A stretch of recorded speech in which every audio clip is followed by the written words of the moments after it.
নমস্কার,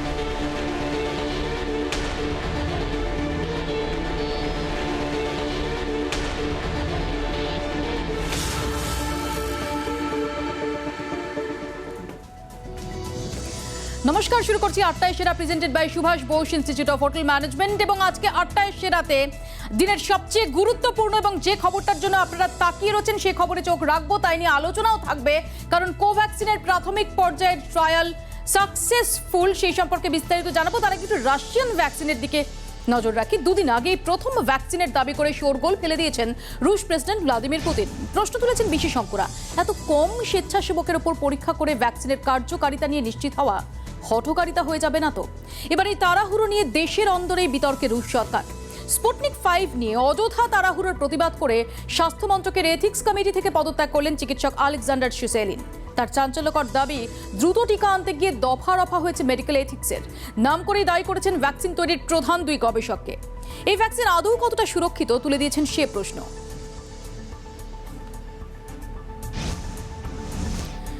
এদিকে কিছুতেই লাগাম পরানো যাচ্ছে না কোভিড গ্রাফে। আবারও দেশে নতুন সংক্রমণের রেকর্ড। গত ২৪ ঘন্টায় নতুন করে সংক্রমিত হয়েছেন ৬৪,৫৫৩ জন। এ নিয়ে আক্রান্তের মোট সংখ্যা দাঁড়ালো ২৪,৬১,১৯১ জন। তবে টেস্টিংয়ের সংখ্যাও রেকর্ড ছুঁয়েছে। বৃহস্পতিবার মোট নমুনা পরীক্ষা হয়েছে ৮,৪৭,৭২৮। আর মৃত্যুর সংখ্যাতেও নতুন রেকর্ড। গত ২৪ ঘন্টায় করোনার হানায় মারা গেছেন ১,০০৭ জন। মোট মৃতের সংখ্যা ছাড়ালো ৪৮ লাখের গণ্ডি।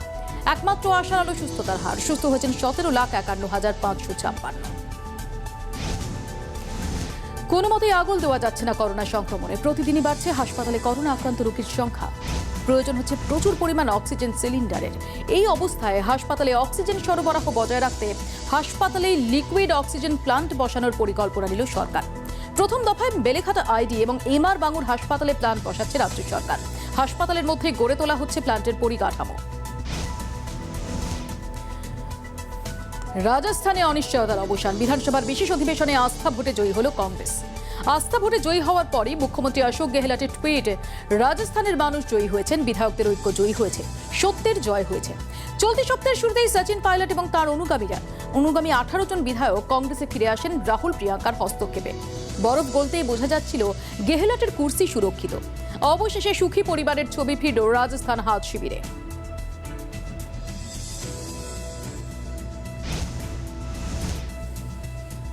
রোমহর্ষক একটা ঘটনার কথা আপনাদের বলবো। হলুদ একটা ট্যাক্সি, নেহাতি সাদামাটা, রুটির নাকায় গাড়ি দাঁড় করায় পুলিশ। ডিকি খুললেই হাড় হিম করা ছবি। শাকের বোঝার মধ্যে আস্ত একটা লাশ। কার দেহ? এলো কোথা থেকে? ট্যাক্সি ধরতেই নেমে পালানোর চেষ্টা করে ৩ সওয়ারি। হাতে নাতে তাদের পাকড়াও করে পুলিশ। অজয় রং, বাসু মণ্ডল এবং মলিনা মণ্ডলকে জেরা করতে উঠে আসে খুনের ছক। সবজি বস্তায় ভরে যার দেহ পাচারের চেষ্টা হচ্ছিল তার নাম সুজামণি গায়েন। পেশায় ফুল বিক্রেতা সুজামণি হরিদেবপুরের কালীতলার বাসিন্দা। ট্যাক্সিতে সওয়ার ৩ জন আদতে সুজামণিরই পুত্রবধূর বাবা মা এবং মামা। ৩ জন মিলে রাতে সুজামণিকে খুন করে। আর ভোরের আলো ফুটতেই দেহ লোপাটের ছক কষে ৩ জন। সবজির বস্তার মধ্যে সুজামণির দেহ ভরা হয়, তারপর তোলা হয় ট্যাক্সির ডিকিতে। চৌবাগার শুনশান জায়গায় দেহ খালে ফেলার পরিকল্পনা ছিল, তার আগেই হাতে নাতে পাকড়াও। সুজামণির ছেলে খোকনের সঙ্গে বিয়ে হয় সুজাতার। অভিযোগ, বৌমাকে অত্যাচার করতেন সুজামণি। তা নিয়ে দুই পরিবারের মধ্যে গোলমাল লেগেই থাকতো। বৃহস্পতিবার রাতে সুজামণিকে ডেকে পাঠানো হয় বৌমার বাপের বাড়ি। সুজামণির মাথায় প্রথম লাঠি দিয়ে মারা হয়, মৃত্যু নিশ্চিত করতে তারপর শ্বাসরোধ করা হয়। এলাকার বাসিন্দারা অবশ্য সুজামণির অত্যাচারের তত্ত্ব মানতে নারাজ। প্রাথমিক তদন্তে পুলিশ জানতে পেরেছে সম্প্রতি সুজামণি একটি জমি কিনেছিলেন, আর তাই হাতানোর চেষ্টায় ছিল ছেলে বৌমা। বেশ কিছুদিন ধরেই নাকি গোলমাল চলছিল। সামিল ছিলেন সুজামণির বৌমার পরিবারও। সম্ভবত সেই টানা পোড়েনেরই ক্লাইম্যাক্স এই খুন। ধুন্ধুমার কাণ্ড মানিকতলায়। বিদায়ী কাউন্সিলরের বাড়ি লক্ষ্য করে পড়ল ইট পাটকেল। সূত্রপাত রবিবার রাতে। জল তুলতে গিয়ে বিদ্যুৎস্পৃষ্ট হন পুষ্পা বর্মা। আরজি করে নিয়ে গেলে চিকিৎসকরা জানিয়ে দেন তিনি মৃত। মাসখানেক আগে ঠিক ওই জায়গাতেই বিদ্যুৎস্পৃষ্ট হয়ে মারা যান আরও একজন। পরপর 2 ঘটনায় ক্ষোভে ফেটে পড়েন স্থানীয়রা। কোঅর্ডিনেটর অমল চক্রবর্তীর বাড়িতে চড়াও হয়ে শুরু হয় ভাঙচুর। স্থানীয়দের ক্ষোভের নেপথ্যে মন্ত্রীর উস্কানি দেখছেন অমলবাবু। বিদ্যুৎস্পৃষ্ট হয়ে মৃত্যুতে তুঙ্গে রাজনৈতিক টানাপোড়েন। গোলমালের পিছনে কার্যত ঠারে ঠোরে বিধায়কের হাত দেখছেন বড় চেয়ারম্যান অনিন্দর রাউত। মানিকতলায় মন্ত্রী বনাম বড় চেয়ারম্যানের গোষ্ঠীকন্দল দীর্ঘদিনের। বৃহস্পতিবারের ঘটনা ঘিরে তা একেবারে খুল্লা। তার বিরুদ্ধে ওঠা যাবতীয় অভিযোগ যদিও মানছেন না মন্ত্রী সাধন পাণ্ডে, কিন্তু দলের কাজিয়া এভাবে সামনে চলে আসায় রীতিমতো অস্বস্তিতে দল। স্বামীহারা সন্তানহীন এক বয়স্ক বৃদ্ধার বাড়ি দখলের চেষ্টার অভিযোগ স্থানীয় তৃণমূল কাউন্সিলর এবং তার স্বামী এবং তার দলবলের বিরুদ্ধে। অভিযোগকারী লীনা সরকার মালদার ইংরেজবাজার পুরসভার 14 নম্বর ওয়ার্ডের বাসিন্দা। ফুলবাড়ি এলাকায় লীনা সরকারদের পারিবারিক 5 কাঠা জমির ওপর বাড়ি আছে। নিঃসন্তান এই বৃদ্ধার অভিযোগ, স্থানীয় কাউন্সিলর শম্পা সাহা বসাক এবং তার স্বামী মলয় বসাক সহ আরও বেশ কয়েকজন তার স্বামী পুলক রঞ্জন সরকার বেঁচে থাকাকালীনই বাড়ি খালি করে দিয়ে তাদের বৃদ্ধাশ্রমে চলে যেতে বলে। এই বাড়ি প্রমোটারদের হাতে তুলে দিতে চাইছে স্থানীয় কাউন্সিলর এবং তার স্বামী।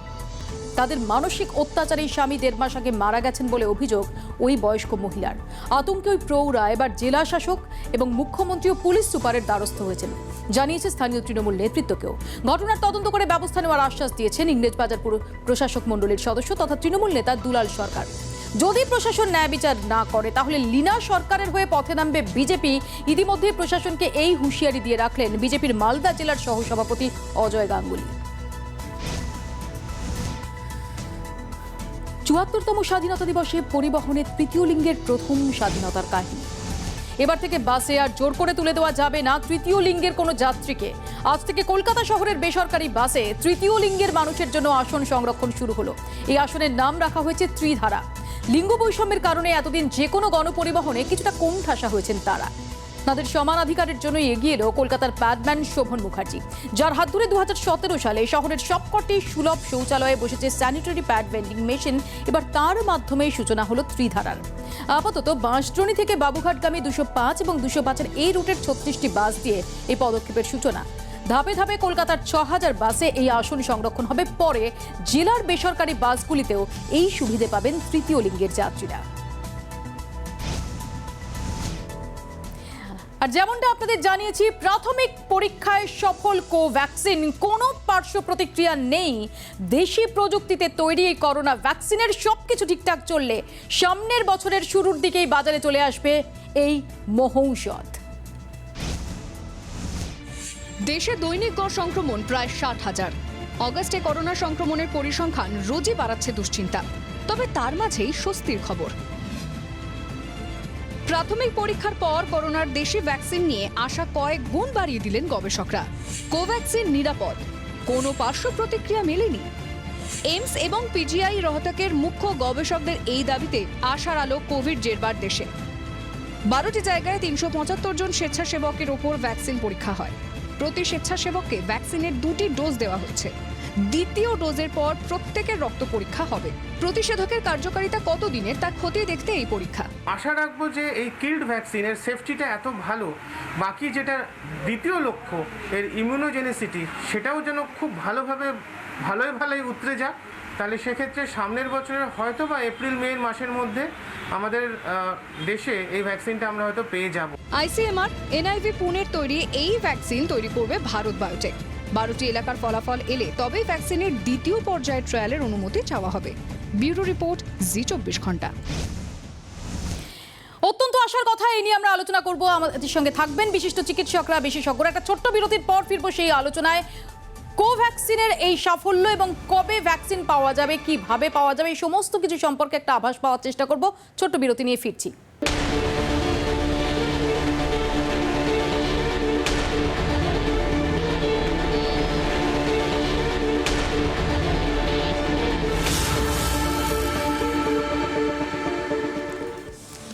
কোভ্যাক্সিনের এই প্রথম পর্যায়ের ক্লিনিক্যাল ট্রায়ালের যে সাফল্য, তার তাৎপর্য কতটা এবং এর পরের ধাপ সেটা কতটা সময় সাপেক্ষ, কি রয়েছে সেই পথে, এই সমস্ত নিয়ে আমরা আলোচনা করব। আমাদের সঙ্গে এই মুহূর্তে রয়েছেন ক্লিনিক্যাল ট্রায়াল বিশেষজ্ঞ শুভ্রজ্যোতি ভৌমিক এবং আমাদের সঙ্গে রয়েছেন মেডিসিন বিশেষজ্ঞ অরিন্দম বিশ্বাস। আমি প্রথমে শুভ্রজ্যোতি ভৌমিকের কাছে যাব। শুভ্রজ্যোতি বাবু, যে প্রাথমিক ট্রায়ালের যে সাফল্য, 375 জনের শরীরে এটা প্রয়োগ করা হয়েছিল এবং কোনো পার্শ্ব প্রতিক্রিয়া নেই, এটা কতটা আশার কথা? এবং এই 375 এই নাম্বারটা প্রথম পর্যায়ের ক্লিনিক্যাল ট্রায়ালের নিরিখে এই নাম্বারটাকে কিরকম বলা যায়, যথেষ্ট বলা যায়? হ্যাঁ মৌপিয়া, নমস্কার। নিশ্চয়ই এটা বড় আশার আলো। যে আমরা প্রথম ফেজে যেটা দেখতে পাচ্ছি যে পার্শ্ব প্রতিক্রিয়া নেই, এটার অ্যাডভার্স এফেক্টস প্রোফাইলটাকে বলা হয়েছে পিজিআই চণ্ডীগড়, পিজিএমআইএস রোহতক থেকে এবং এইমস থেকে, যে যারা এটাকে যে মানে করেছেন, যে ফেজ 1 ট্রায়ালটা যে ডাক্তাররা করেছেন, তারা বলেছেন যে আপাতত পার্শ্ব প্রতিক্রিয়া নেই। সেটাই কিন্তু ফেজ 1-এ দেখা হয়। 375 একটা ভালো স্যাম্পল সাইজ নাম্বার ডেফিনেটলি। আরও আমি এখানে আরেকটা জিনিস বলে রাখা উচিত যে এটা কিন্তু শর্ট টার্ম কোনো পার্শ্ব প্রতিক্রিয়া নেই। তার মানে 14 দিন যেই পরীক্ষা নিরীক্ষা হয়েছে তার মধ্যে কিন্তু কোনো পার্শ্ব প্রতিক্রিয়া নেই, সেটা দেখা গেছে। বাট একটা সেফটি ইভেন্ট মনিটরিং করার জন্য কিন্তু লং টার্ম সেফটি মনিটরিংটা দরকার। সেটা কিন্তু যেভাবে কোভ্যাক্সিন আরও এগোবে ফেজ 2 ফেজ 3, সেই পুরো ডিউরিং দ্যাট ফেজ এই পুরো পদ্ধতিটা কিন্তু এগোতে থাকবে যতক্ষণ অবধি না vaccine government of India approve করছেন। তো এই যে দ্বিতীয় পর্যায়ে বা তৃতীয় পর্যায়ে ডক্টর ভৌমিক, একটু আপনার কাছে জানার চেষ্টা করি, আপনি যেটা বললেন যে শর্ট টার্ম পার্শ্ব প্রতিক্রিয়া নেই, লং টার্মের জন্য কতটা অপেক্ষা সেটা করা যেতে পারে বা জেনারেলি করা হয়ে থাকে? এটা খুবই ভালো প্রশ্ন। লং টার্ম বলতে গেলে আমরা কিন্তু যখন ভ্যাকসিনটা বাজারে বেরিয়ে যাবে তারপরেও আমরা একটা প্রোগ্রাম চালাই, ভারত সরকার চালায় ভ্যাকসিন ভিজিলেন্স। ভ্যাকসিনকে ভিজিলেন্টলি দেখতে হয়। অ্যাটলিস্ট প্রথম 4 বছর অবধি কিন্তু ভ্যাকসিনের কি কি পার্শ্ব প্রতিক্রিয়া হয় সেগুলো দেখতে হয়। তো ভ্যাকসিন বাজারে চলে এলে যে আমার সেফটি মনিটরিং শেষ হয়ে যাবে সেটা কিন্তু না। যেই কোম্পানি সেটাকে বাজারে আনবে সেই কোম্পানির কিন্তু একটা দায়িত্ব থেকেই যাচ্ছে, সরকারেরও দায়িত্ব থাকছে যে ভ্যাকসিনটা লং টার্মে, যেটা ভ্যাকসিন ট্রায়ালটা শেষ হওয়ার পরে, রেজিস্ট্রেশন হওয়ার পরেও তার কি কি পার্শ্ব প্রতিক্রিয়া আছে প্রথম 4 বছর অ্যাটলিস্ট দেখতে হবে। যেই জিনিসগুলো আমার এখানে বলার সেটা হচ্ছে যখন ভ্যাকসিনটা অ্যাপ্রুভ হবে, ভ্যাকসিন অ্যাপ্রুভালের সময় কিন্তু আমরা দেখে নেব যে বিরাট বড় কোনো পার্শ্ব প্রতিক্রিয়া হচ্ছে কিনা, যেটা বিরাট বড় বলতে গেলে যে মানুষের ভয়াবহ কোনো ফলাফল হচ্ছে কিনা, যেটা আমরা বলি সিরিয়াস অ্যাডভার্স ইভেন্ট। আমি ওটা মানে সিকোয়েন্সিয়ালি আপনাকে বলতে পারি যে সিরিয়াস অ্যাডভার্স ইভেন্ট মানে হচ্ছে যে যদি কোনো পেশেন্টের, যদি কোনো হেলদি ভলেন্টিয়ার মারা যায়, যদি তার হসপিটালাইজেশন হয়, যদি তার কোনো রকম কনজেনিটাল অ্যাবনর্মালিটি ডেভেলপ করে, যদি তার মানে তার এমন একটা চেঞ্জ বডিতে হয় যে যেটার আর কোনো চিকিৎসা করা যাবে না, এই জিনিসগুলো কিন্তু মাথায় ভীষণ রাখা উচিত।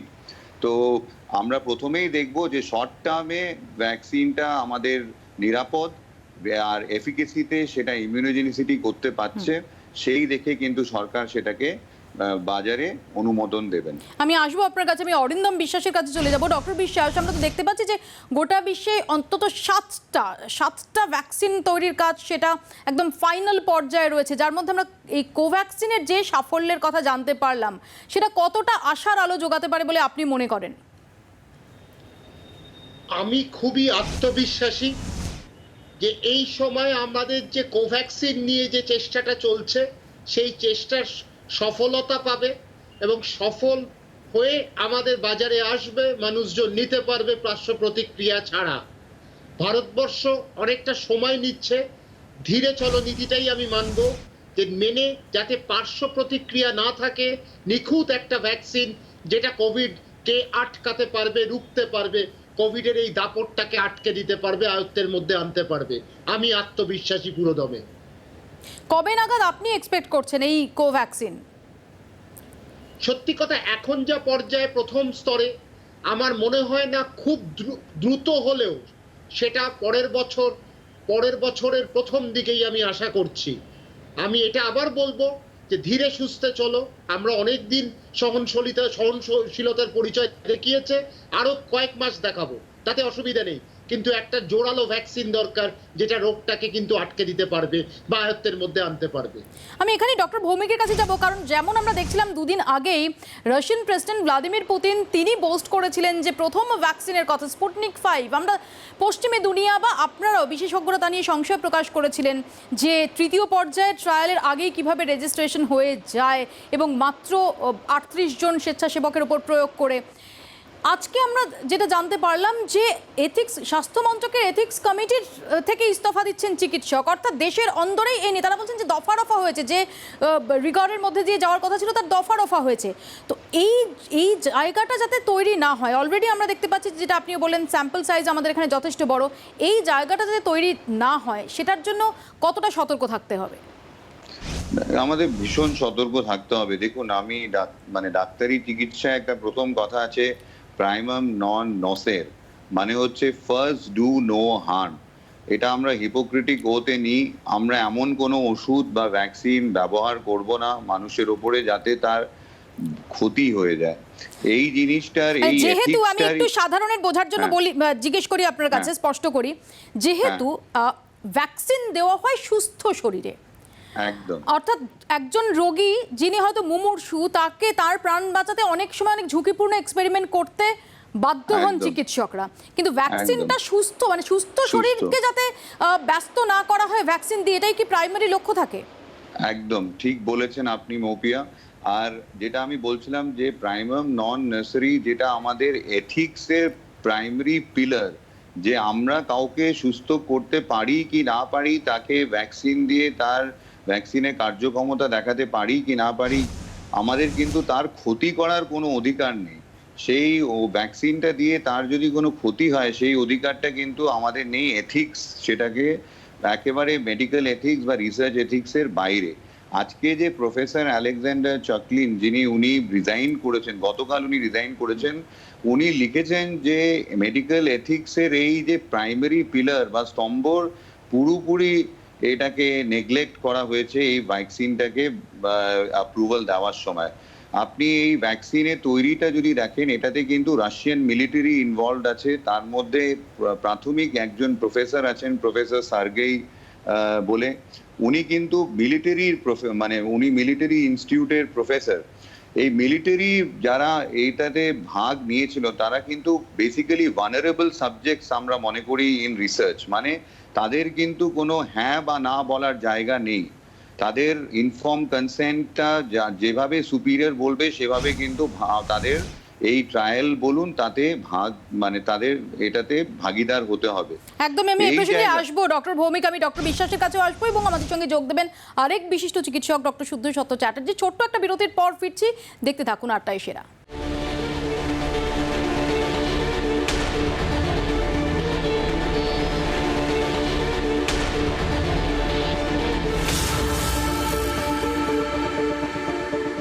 ফিরে এলাম বিরতির পর। আমরা আলোচনা করছি কোভ্যাক্সিনের প্রাথমিক পর্যায়ের ক্লিনিক্যাল ট্রায়ালের সাফল্য সম্পর্কে। আমি ডক্টর অরিন্দম বিশ্বাসের কাছে আরও একবার যাব। ডক্টর বিশ্বাস, যখন আমরা সবাই তাকিয়ে রয়েছি অক্সফোর্ডের ভ্যাকসিনের দিকে, ওদিকে মার্কিন যুক্তরাষ্ট্র, দুটো বড় মার্কিন ফার্মা জায়ান্ট, তারা অনেকটা এগিয়ে গেছে ভ্যাকসিন তৈরির ক্ষেত্রে, এবং যে কোনো মূল্যে ভ্যাকসিন সেটার দিকে আমরা সবাই তাকিয়ে রয়েছি। সেখানে আমাদের দেশজ প্রযুক্তিতে এখনো অবধি যে সাফল্যের চেহারাটা দেখা যাচ্ছে, সেটা কতটা আশার কথা শোনায়?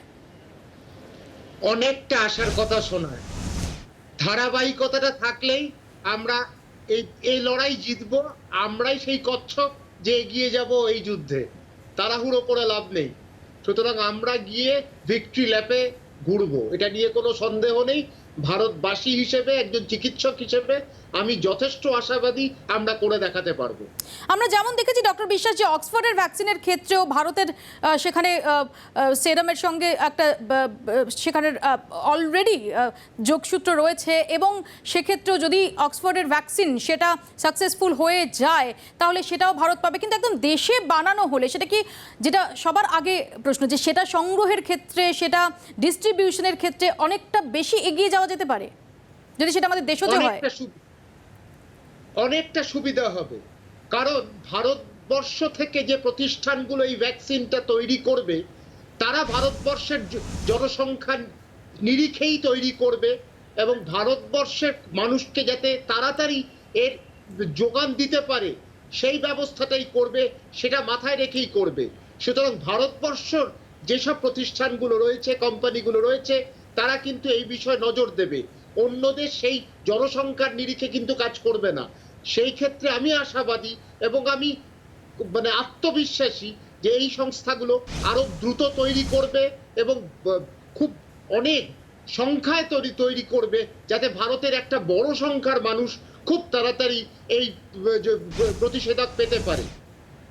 আমি ডক্টর ভৌমিকের কাছে দুটো বিষয় জানতে চাইবো। ডক্টর ভৌমিক, এ যাবৎ যে চর্চা আপনারা করেছেন, আপনারা বিভিন্ন সময় বিশেষজ্ঞরা করেছেন যে ভাইরাসের একটা স্ট্রেন নিয়ে তার ওপর গবেষণা করে তো এই ভাইরাসটা, এই ভ্যাকসিনটা আবিষ্কৃত হয়। তো আমরা দেখেছি আপনারা বলেছেন যে অনেকগুলো টাইপ আছে এই করোনা ভাইরাসের, অর্থাৎ যেটা হয়তো ইউরোপে যে টাইপের দেখা যাচ্ছে সেটা হয়তো এখানে দেখা যাচ্ছে না, বা চীনে যেটা দেখা যাচ্ছে সেটা হয়তো ভিন্ন।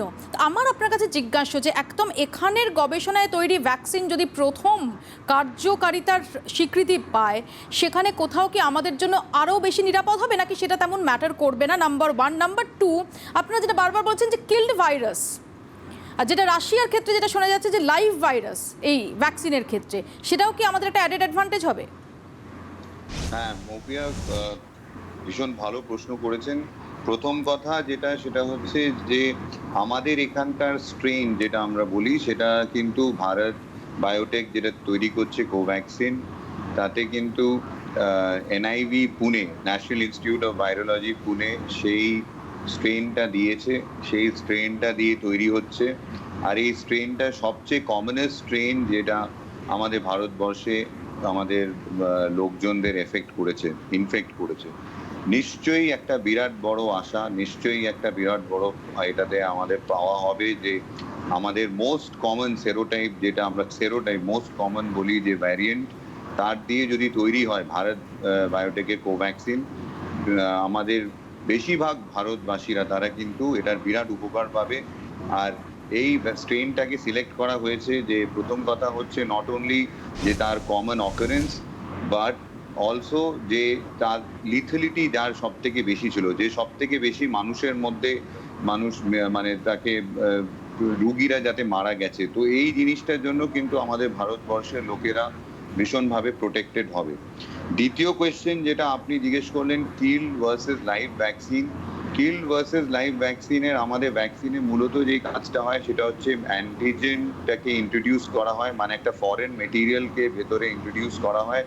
আর সেই ফরেন মেটেরিয়ালটা তার মানে শরীরের সাথে, রক্তকোষের সাথে ইন্টারাকশন করে প্রাইমারি অ্যান্টিবডি যেগুলো হয়, ব্লাডে অ্যান্টিবডি তৈরি করে। সেই অ্যান্টিবডি তৈরি করার কাজটাই হচ্ছে কিন্তু ভ্যাকসিনের। এই বেশিরভাগ যেগুলো ভাইরাল ভ্যাকসিন হয় তারা কিন্তু কিল্ড ভ্যাকসিন হয়। এক দুটো এক্সেপশন আছে যেখানে লাইভ ভ্যাকসিনও ইউজ করা হয়। ওরাল পোলিও একটা বড় এক্সাম্পল যেখানে লাইভ ভ্যাকসিন ইউজ করা হয়। কেন সেখানে সেই ক্ষেত্রে লাইভ ভ্যাকসিনগুলো এটা মানে এক্সপেক্ট করা হয় যে তারা নিজেও শরীরের মধ্যে তারা মানে বৃদ্ধি পেয়ে অ্যান্টিবডি প্রোডাকশনটা বাড়াবে। কিন্তু কিছু কিছু ক্ষেত্রে এটা হিতের বিপরীত হতে পারে, যেমন যদি এই লাইভ ভ্যাকসিনগুলো যদি ইমিউনো কম্প্রোমাইজ পেশেন্টদের দেওয়া হয়, যেমন আমি বলবো ডায়াবেটিস পেশেন্টদের যারা ইমিউনো সাপ্রেসিভ ওষুধ খাচ্ছে তাদের, সেই ক্ষেত্রে কিন্তু কিল্ড ভ্যাকসিনটা অনেক বেটার। সো আমাদের যে স্ট্রেনটা ইউজ করা হচ্ছে কোভ্যাক্সিনে, সেই কোভ্যাক্সিনটা আমাদের কাছে যা খবর আছে that is killed variant vaccine. আর এটা নিশ্চয়ই ভারতবর্ষের মোস্ট কমন সেরোটাইপ। তো আমি ভীষণ আশাবাদী যে এটা যদি সাকসেসফুল হয় ফেজ 2 এবং ফেজ 3-তে, আমাদের ভারতীয়দের জন্য একটা বিরাট বড় পাওনা হবে। আমি আসবো আপনার কাছে ডক্টর ভৌমিক, এবং ফেজ 2 এবং ফেজ 3-তে আদতে কি হতে পারে সেই সম্পর্কে একটু বিস্তারিত আপনার কাছে জানার চেষ্টা করবো। আমি তার আগে ডক্টর বিশ্বাসের কাছে জানতে চাইবো। ডক্টর বিশ্বাস, আপনারাও যেটা বারবার সতর্ক করছেন, আপনি একটু আগেও বললেন যে আমাদের ধৈর্য ধরতে হবে, তাড়াহুড়ো নয়, এটা বারবার আপনারা বলছেন। ঠিকই, আমরা সবাই এই মুহূর্তে অধৈর্য হয়ে থাকি, কারণ প্রায় কাল স্বাধীনতা দিবস, কিন্তু আমরা কার্যত গত প্রায় 6 মাস ধরে একটা বন্দি দশা সেটা উপলব্ধি করছি। তো আমার এটাই আপনার কাছে জিজ্ঞাসা যে এই সময়টায় কোন দিকগুলোর ওপর সবচেয়ে বেশি, এই যে ট্রায়ালটা চলছে ধাপে ধাপে, কোন দিকগুলো সবচেয়ে বেশি মাথায় রাখা দরকার যাতে ভুলক্রমেও কোনো ভুল না হয়ে যায়? সব থেকে বড় বিষয় হচ্ছে পার্শ্ব প্রতিক্রিয়া যাতে না থাকে সেই বিষয় কিন্তু গুরুত্ব দেওয়া উচিত। কারণ পার্শ্ব প্রতিক্রিয়া হয়ে এসে গেলে ভ্যাকসিন কিন্তু অকৃতকার্য হবে এবং বিপর্যয়ের দিকে চলে যাব। সেইটা আশা করি যারা বৈজ্ঞানিক যারা যুক্ত আছেন, যারা চিকিৎসক যুক্ত আছেন, সবাই এইটা মাথায় নিয়ে করবেন। এবং আমার মনে হয় সবকিছু মাথায় নিয়ে রাখলে সাফল্যমণ্ডিত হতে এই বাধা অতিক্রম করব, আমরা সাফল্যমণ্ডিত হব, আবার জগত সবাই শ্রেষ্ঠ আসন লব। আমাদের সঙ্গে ইতিমধ্যে যোগ দিয়েছেন আরেক বিশিষ্ট চিকিৎসক ডক্টর শুদ্ধ সত্য চ্যাটার্জি। ডক্টর চ্যাটার্জি, একদম সাধারণ মানুষের মনের মধ্যে যে প্রশ্নটা ঘুরছে সেটা আমি আপনার কাছে আরও একবার, এটা আমরা অলরেডি আলোচনা করছিলাম, আপনার মতটা সেই সম্পর্কে একদম প্রত্যেক সাধারণ মানুষের একটাই প্রশ্ন যে এই যে প্রথম দফার ক্লিনিক্যাল ট্রায়ালের সাফল্য, এটা কত বড় ধাপ, আর কবে এই যদি হয়, এই সাফল্য যদি আসে, তাহলে কবে ভ্যাকসিনটা আসবে? হ্যাঁ, একটা বড় ধাপ, বিরাট বড় ধাপ। আমরা কদিন আগে রাশিয়ার কাছ থেকে এটা দেখেছি। রাশিয়ার ব্যাপারে কিছু সমস্যা রয়েছে, বিশেষ করে আইসিএমআর এবং আমাদের WHO এখনো পর্যন্ত পরিষ্কার নয় রাশিয়ার ভ্যাকসিন। এমনকি রাশিয়ার স্বাস্থ্য মন্ত্রকের এথিক্স কমিটি থেকে চিকিৎসক ইস্তফা দিয়ে দিয়েছেন। হ্যাঁ, এবার এই ইস্তফার পিছনে হয়তো অনেক অন্য কারণও থাকতে পারে, আমরা সেদিকে যাচ্ছি না, কিন্তু হ্যাঁ ডেফিনেটলি সমস্যা তো রয়েছে, নিশ্চয়ই রয়েছে। কিন্তু আমাদের যে ভ্যাকসিনটা, আমাদের ভ্যাকসিনটা হচ্ছে কিল্ড ভ্যাকসিন, এবং এটা শুরু থেকেই একদম পরিষ্কার গাইডলাইন আইসিএমআর এবং বিভিন্ন ওয়েবসাইটেও আপনারা গেলে দেখতে পাবেন যে ওটা পরিষ্কার লেখা রয়েছে, সেখানে কোনো রকম লুকোচুরির জায়গা অন্তত ভারত বায়োটেক করেনি, এবং এটা একটা বড় অ্যাডভান্টেজ আমাদের কাছে। একটু সময় লাগুক, কিন্তু আমরা যে ভ্যাকসিনটা পাবো আশা করা যায় সেটা একটা এফিকেসি এবং সেফটির দিক থেকে একটা সঠিক ভ্যাকসিন হবে। ভারত চিরকালই ভ্যাকসিন তৈরিতে অন্যান্য দেশের থেকে এগিয়ে ছিল, এখনো এগিয়ে আছে। অনেক কোয়ালিটি ভ্যাকসিন আমরা বানিয়েছি, সেটা স্মল পক্স থেকে আরম্ভ করে অনেক ভ্যাকসিন আমরা বানিয়েছি, এবং নিয়মিতভাবে কমার্শিয়াল লেভেলে ইন্ডিয়াতে ভ্যাকসিন তৈরি হয়, যেহেতু আমাদের দেশে ভ্যাকসিন প্রিভেন্টেবল ডিজিজের সংখ্যা অনেক বেশি। তো সেদিক থেকে দেখতে গেলে আমরা একটু আসতে যাচ্ছি, কিন্তু খুব সঠিক পথে যাচ্ছি, এবং আমাদের যে মাস 138 কোটি মানুষ, সেটার ম্যানুফ্যাকচারিং এর জন্য যেটুকু সময় দেয়া, যতটা রিসার্চ দরকার, প্রতিটা যেন পুঙ্খানুপুঙ্খভাবে করে, আমাদের 1-2 মাস দেরি হলে হবে, কিন্তু আমরা যেন সেটাকে সঠিকভাবে পাই এবং সেটাকে সারা ভারতে মাসভাবে যদি আমরা অ্যাপ্লাই করতে পারি এবং সস্তায় করতে পারি, যেটা অলরেডি ভারত বায়োটেক আমাদের অ্যাসিওর করেছে, সেই জায়গাটাতে আমরা খুবই আশাবাদী, এবং আমরা চাই যে আমরা এই ভ্যাকসিনটাকে দিয়ে করোনা থেকে নিষ্কৃতি পাবো। আমি একদম শেষে খুব সংক্ষেপে ডক্টর ভৌমিকের কাছে দুটো জিনিস একদম সংক্ষেপে জানার চেষ্টা করবো। ডক্টর ভৌমিক, প্রথমত এই দ্বিতীয় এবং তৃতীয় পর্যায়ের ট্রায়ালে কি হবে, নাম্বার 1, নাম্বার 2, যদি একটু আপনার কাছে আমি জানার চেষ্টা করি যে রাশিয়ার ক্ষেত্রে যেমন জানা যাচ্ছে যে 18 থেকে 60-এর মধ্যে হয়েছে, তার বাইরে অর্থাৎ 18-র নিচে বা 60-এর ওপরেই ভ্যাকসিন প্রয়োগ করা হয়নি। এই প্রথম পর্যায়ের ক্লিনিক্যাল ট্রায়ালে কি যে স্বেচ্ছাসেবকরা, তার মধ্যে কি ধরনের এই ভ্যারাইটি কি ধরনের থাকতে পারে আমাদের দেশে, নাকি এক্ষেত্রেও মোটামুটিভাবে যারা সুস্থ সবল এবং 18 থেকে 60-এর মধ্যে তাদেরকেই বেছে নেওয়া হয়? হ্যাঁ, তো আপনার আমি দ্বিতীয় কোশ্চেনটার উত্তর প্রথমে দিচ্ছি। সেটা হচ্ছে যে যখন আমরা একটা ফেজ 1 ট্রায়াল করি, তার আগে আমাদের কিন্তু একটা প্রি ক্লিনিক্যাল ফেজ হয়, মানে সেটা আমরা অ্যানিমালসে করি, যেটা অ্যানিমালস আমাদের শিম্প্যাঞ্জি বা আমরা বলবো গরিলা, যেটা আমাদের রিলেটেড টু হিউম্যান বিংস। কেন আমরা দেখতে চাই যে কোনো পার্শ্ব প্রতিক্রিয়া হচ্ছে কিনা। একটু সংক্ষেপে ডক্টর ভৌমিক, আমার একদম সময় শেষ। আমরা যেটা ফার্স্ট ফেজে করব সেটা হচ্ছে 18 to 55 এর মধ্যেই আমাদের করতে হয়, কেন কি এক্সট্রিমস অফ এজেসে পার্শ্ব প্রতিক্রিয়া হওয়ার চান্সেস বেশি। ফেজ 2 তে স্যাম্পল সাইজ আরো বড় হবে, 500 থেকে 1000-এর দিকে এগোবে। ফেজ 3 তে মেনি হাজার হবে, মানে যেটা আমি এখন মডার্না ট্রায়াল চলছে ইউএসএ তে, 30,000 ভলেন্টিয়ার্স তাতে রিক্রুট হচ্ছে।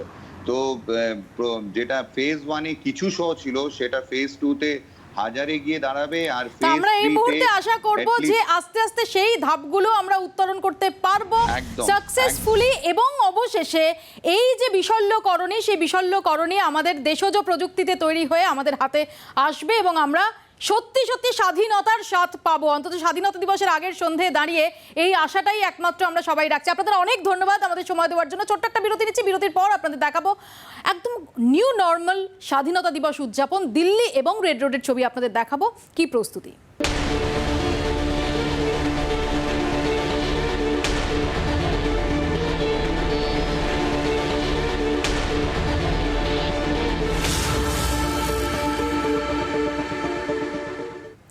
করোনা আবহে কাল ৭৪তম স্বাধীনতা দিবস নিউ নর্মালে 15 মিনিটের অনুষ্ঠান রেড রোডে লাল কেল্লাতে অনুষ্ঠান সূচিতে কাটছাঁট করা হয়েছে। কোভিড বিধি মেনে এবার স্বাধীনতা দিবস পালন উদযাপনের চ্যালেঞ্জ রয়েছে, তাই সতর্ক প্রশাসন।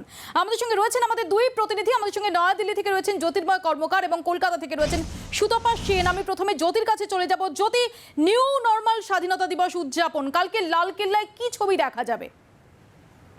দেখো, আগামীকাল লাল কেল্লাতে মোট দর্শকদের সংখ্যা যথেষ্ট কম করা হয়েছে। যে খবর আমরা পাচ্ছি, মোট 4,000 লোকের দর্শক আসন থাকছে, যা প্রতিবারের তুলনায় যথেষ্ট কম। এবং যারা একেবারে প্রধানমন্ত্রীর কাছাকাছি থাকবে সেই সমস্ত অফিসারদের প্রত্যেককে কোয়ারেন্টাইন করা হয়েছে। এবং তার পাশাপাশি যেটা গুরুত্বপূর্ণ, আগামীকালের মূল থিমই হচ্ছে 2 গজ দূরি। এবং রাজনৈতিক মহল সহ গোটা দেশের আগামীকাল প্রধানমন্ত্রীর স্পিচে যে দিকের দিকে নজর থাকবে, যে তিনি দেশের মাটিতে নতুন করে কোনো ভ্যাকসিনের কথা তিনি ঘোষণা করেন কিনা তার স্পিচে, সেটাই কিন্তু মূল লক্ষ্য থাকবে। ফলত প্রধানমন্ত্রীর বক্তব্যের মূল ফোকাস আগামীকাল বা লক্ষ্য থাকবে যে ভ্যাকসিন সম্পর্কে প্রধানমন্ত্রী কোনো কথা বলছেন কিনা। ঠিক 7:18-তে প্রধানমন্ত্রী পৌঁছে যাবেন লালকেল্লা লাহোরি গেটে, এবং সেখান থেকে স্বয়ং ডিফেন্স মিনিস্টার রাজনাথ সিং তাকে স্বাগত জানাবেন। এবং তারপরে যে সুনির্দিষ্ট অনুষ্ঠান সূচি, সেই অনুষ্ঠান সূচি হবে। কিন্তু এবারে প্রত্যেকটা বিষয়ের ক্ষেত্রে এই স্যানিটাইজেশন এবং তার পাশাপাশি সুনির্দিষ্ট দূরত্ব বজায় রাখাই মূল লক্ষ্য। আমি সুতপার কাছে চলে যাব, কারণ সুতপা কলকাতাতেও সেটা একটা চ্যালেঞ্জ। রেড রোডে কালকে কি ধরনের ব্যবস্থাপনা থাকছে যদি সংক্ষেপে আমাদের জানাও।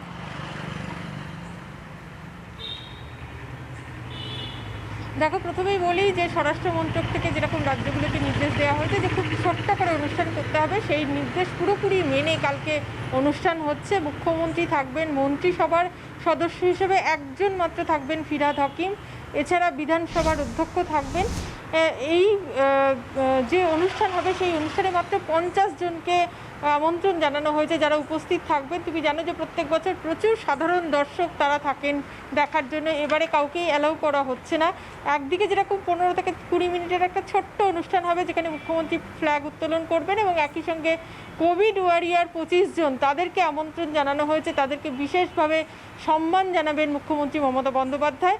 কাজেই সামগ্রিকভাবে খুব ছোট্ট, এবং ট্যাবলো, তুমি জানো যে বিভিন্ন ডিপার্টমেন্টের ট্যাবলো তারা প্রদর্শনী করে এই দিনটিতে।